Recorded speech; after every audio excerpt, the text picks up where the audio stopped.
অনেকেরই ধারণা নোকিয়ার এই ফোনটি নাকি আইফোনকেও ছাড়িয়ে যাবে। সত্যি কি তাই? কী কী থাকছে এই ফোনের স্পেসিফিকেশনে? তবে কি স্মার্টফোন মার্কেটে খেলাটা ঘুরিয়ে দিতে চলেছে এই নোকিয়া?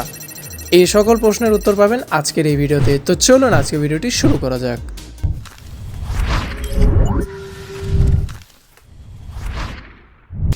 নোকিয়া নামটির সাথে আমাদের অনেক সুন্দর মুহূর্ত ঘিরে রয়েছে। এই কোম্পানিটির নাম জানেন না বাংলাদেশে এরকম লোক খুব কমই পাওয়া যাবে। একসময় নোকিয়ার বাটন সেটগুলো দেশের প্রতিটি কোনায় কোনায় যোগাযোগের একমাত্র মাধ্যম হয়ে দাঁড়িয়েছিল।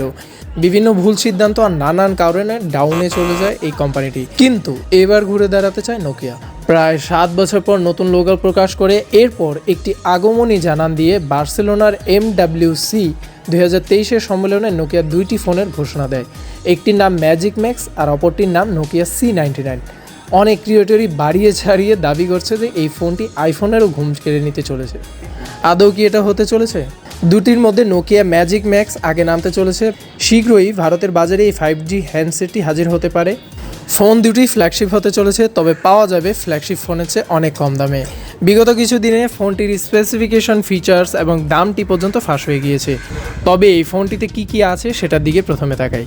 সর্বপ্রথম ফোনটির ডিজাইন নিয়ে কথা বললে ফোনটির স্ক্রিনে দেখানো কনসেপ্ট ভিডিওর মতো ট্রিপল রিয়ার ক্যামেরার সেটআপ থাকবে, আর যেটা দেখতে সত্যিই খুবই দুর্দান্ত। ডিসপ্লে সাইজ 6.7 ইঞ্চের আর সাথে অ্যামোলেড ডিসপ্লে থাকবে। ম্যাজিক ম্যাক্সের প্রসেসর থাকবে কোয়ালকম স্ন্যাপড্রাগন 8 Gen 2, আর অপারেটিং সিস্টেমে থাকছে অ্যান্ড্রয়েড 13।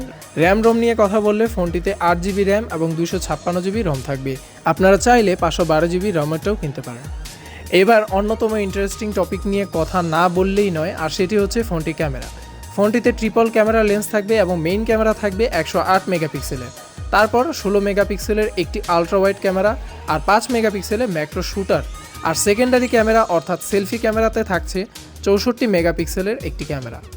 ক্যামেরা ফিচার্সে থাকছে digital zoom, auto flash, face detection, touch to focus ইত্যাদি ইত্যাদি।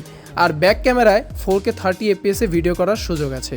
আর সেলফি ক্যামেরায় 180p 30 FPS ভিডিও করতে পারবেন। চার্জিংয়ে USB Type-C আর ফিঙ্গারপ্রিন্ট সেন্সর তো সাথে পাচ্ছেনই। ফোনটি দুটি কালারে অ্যাভেলেবেল থাকবে, একটি হচ্ছে ব্ল্যাক আর একটি হবে গোল্ড। তবে চমকে দেওয়ার মতো একটি তথ্য থাকছে এই ফোনটিকে ঘিরে, যেটা অন্যান্য ফোন থেকে এই ফোনটিকে একেবারে আলাদা করেছে। আর সেটি হচ্ছে এই ফোনটির ব্যাটারি। এই পর্যন্ত ফ্ল্যাগশিপ ফোনের প্রতিযোগিতায় কেউ ব্যাটারি ক্ষেত্রে 5000 mAh বেশি নিয়ে আসতে পারেনি, কিন্তু এই দিক থেকে সকল ফোনকে ছাড়িয়ে এই ফোনটিতে 7500 mAh ব্যাটারি সেটআপ দিবে নোকিয়া। এবার প্রাইস নিয়ে কথা বললে এই ফোনটি সম্ভবত 55 থেকে 60,000 টাকার মধ্যে পাওয়া যাবে। তো সর্বশেষে ফোনটিকে নিয়ে সকল গুঞ্জনের মাঝে জানা গিয়েছে ফোনটি 2024 নভেম্বরে লঞ্চ হবে।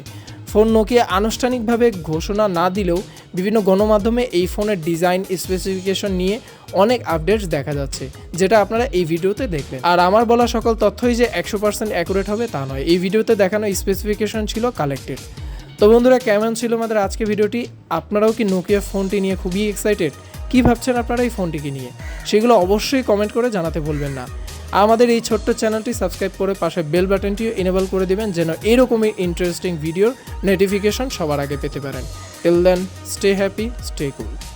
তোমরা যাইও না এই ভিডিও না দিয়া শেয়ার, ও মে লাইক না দিয়া তুমি যাইও না, ও মে সাবস্ক্রাইব না কইরা তুমি যাইও না।